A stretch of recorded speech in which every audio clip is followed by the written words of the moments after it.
Hey, ladies and gentlemen, this is Carmine Sabia for Explain America, and Canada has folded. And I think it was probably a wise decision. Before we get started, please make sure you like, comment, share, and subscribe. Those little things really help us out, and they help our channel continue to grow. Oh, Canada.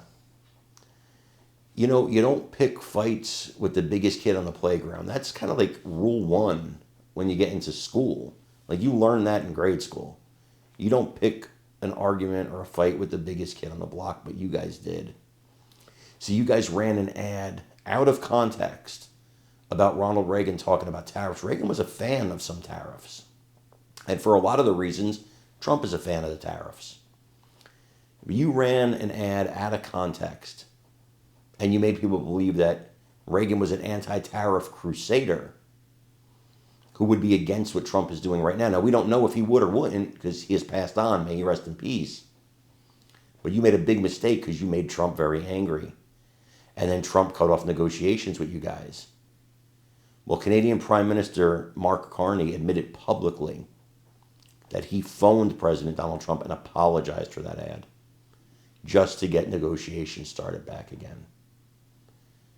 When Trump is president, America acts like the most powerful country in the world. And people respect us like the most powerful country in the world. That's the difference. That's the difference with having somebody like Trump in the White House versus a Biden or a Harris.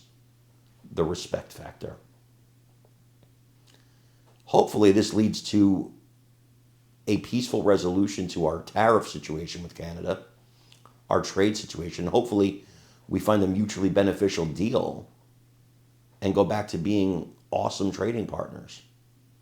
I want you guys to watch this and let me know what you think in the comments. That means it's been very difficult to actually verify the numbers, and the government made it also very difficult for international journalists like us to get into Tanzania and to be able to cover elections because of the accreditation process. So all this that we are hearing is information that we depend from journalists who are on the ground in Tanzania and on social media.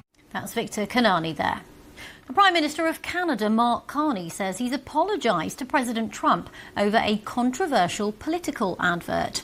Well, the ad, commissioned by the Ontario Premier Doug Ford, used a clip of the former Republican President Ronald Reagan saying that tariffs cause trade wars and economic disaster, of course at odds with President Trump's current policy agenda. Well, in response, Mr. Trump announced that he was shutting down all trade negotiations with Canada and would instead increase levies on goods coming in from its northern neighbour. Let's have a listen to what Mr. Carney said about the conversation. I did apologize to the president. The president was offended by the act, or by the ad rather, and it's not something I would have done, which is to put in place that advertisement, and so I apologize to him. Mark Carney there. Egypt's opening a new museum housing tens of thousands of artefacts from its ancient civilization. It's overlooking the Giza pyramids. It's called the Grand Egyptian Museum. Yolande Knell has the story.